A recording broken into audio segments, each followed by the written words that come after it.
The time is just gone 8:32 a.m. as we continue with the broadcast this morning. Now, the entire debacle surrounding Orlando Pirates playing Maccabi Tel Aviv, and it's been a massive talking point in South Africa and also right across the entire world. And this is the reason why we are talking this morning. Unfortunately, yes, Orlando Pirates have been told don't play this game, but the match had taken place last night, from what we believe. And we are now joined by the national chair of the Palestine Solidarity Network in Aotearoa, based out in New Zealand. We're joined by John Minto. John, good morning to you and welcome to the show. Well, it's evening for you in New Zealand. It is, yeah. Well, good evening and good morning your time. Yes, I've seen this open letter that has been written to the South African Football Club, Orlando Pirates, and telling them don't play. But sadly, unfortunately, this match has taken place. The game has been played. But yes, we can still unpack, John, some of the key issues and what you are actually trying to convey in this open letter. Yes, we wrote the letter because we were, I have to say, a little bit late getting to this issue. But we wrote it because it's extremely important that the world learns from what happened in the 1970s and 80s in the sports boycott of South Africa, and how important international solidarity was to help bring an end to apartheid in South Africa. And you know, all human rights groups, Amnesty International, Human Rights Watch, and various Palestinian groups, in fact, every credible human rights group around the world has declared Israel is an apartheid state. Now, Orlando Pirates should recognize that and understand it immediately as a reflection of the struggle which happened in the 1970s and 1980s, and they should never have agreed to play this friendly match in the first place. It is so important that we show solidarity with Palestinians, just as the world showed solidarity with Black South Africans back in the day. Yes. Now, yesterday I actually covered this. Uh,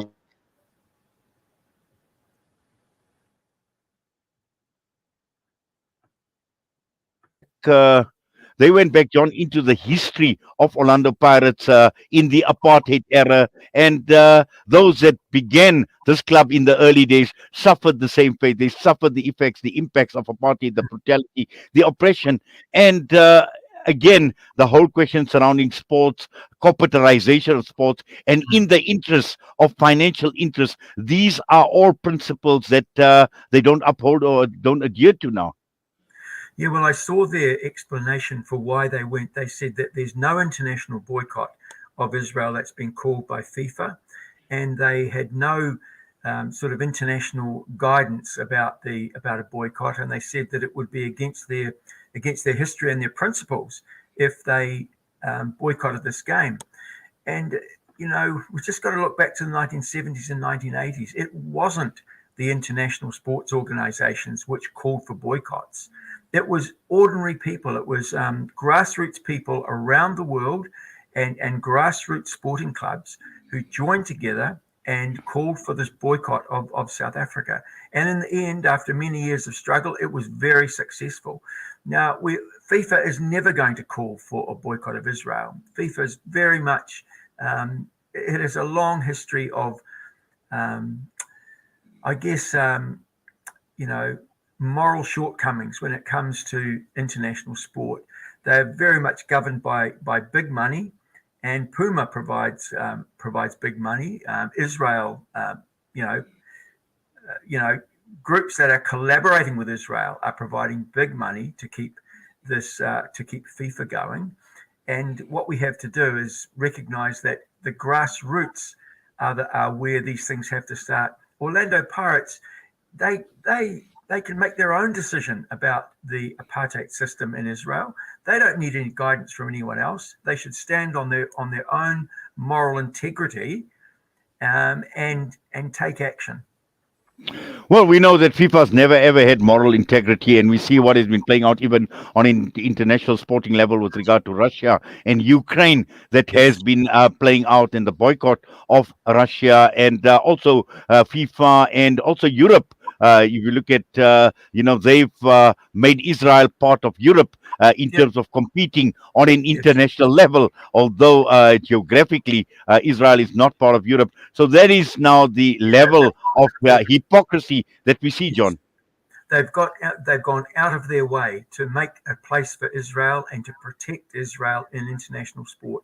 It is an absolute outrage, and yeah, as you say, the hypocrisy over Russia's invasion of Ukraine. Yes, yes, we should be condemning Russia's invasion of Ukraine, and in fact, I think we should be looking at sanctions of all kinds against Russia. But where are the sanctions against Israel? For its brutal oppression of the Palestinian people, 75 years of military occupation of Palestine, and the world looks, well, the Western world looks the other way rather than front up and say, hey, look, this is an appalling situation. Let's get in and boycott it. The same way that we are boycotting Russia for its invasion and occupation of Ukraine, the invasion and occupation of Palestine, which is continuing every day. We should be condemning that and taking action. But as you say, FIFA is always in there with the big money and dominated by Western politicians. Yes, and apart from just the oppression of the Palestinian people, the question of moral integrity once again arises. Looking at our own situation in South Africa, and you make this point in your letter where you question the fact on how many black South Africans were killed by Israeli arms and ammunition supplied to white South Africa in defiance of the UN arms embargo. Yes, exactly. In the 1980s, in fact, from probably the 1960s to the 1980s, South Africa had a very close relationship with Israel, and or at least white South Africa had a very close relationship with Israel. And when it came to the United Nations votes at the UN, it was often just the US and Israel supporting white South Africa right up to the very end. And because Israel recognized that what it was doing to Palestinians was the same as what white South Africa was doing to black South Africans. It was the same oppression based on race. It was the same basic apartheid structure. So I think we have that history, and of course, when the United Nations put that arms embargo on South Africa and said no one is to trade with South Africa, Israel just kept up the trade and was providing arms right up until the last minute. So as the repression in South Africa increased in the late 1980s, it was Israeli guns, it was Israeli bullets that were killing young black school children, young black protesters protesting against apartheid. That's an appalling bit of history that we must remember, and Orlando Pirates have been quite shameful in the way they have ignored all that and jumped in bed with Israel. Yes. Now, John, I know personally you are no stranger to what we've seen playing out with Orlando Pirates and Maccabi Tel Aviv, because as a former national organizer for Halt All Racist Tours, you've had many, many successful campaigns in the past. But now that this damage is done by Orlando Pirates, by them playing against Maccabi Tel Aviv, I'm not too sure whether there is damage control, but just locally, because they've got a huge following. They've got a massive following in Yeah, South Africa, one of the biggest clubs in South Africa. Just yeah. looking at, should there still be a pressure put on Orlando Pirates? Oh, absolutely. I think we have to make sure that Orlando Pirates doesn't, that the appalling example they've set doesn't get picked up by other teams.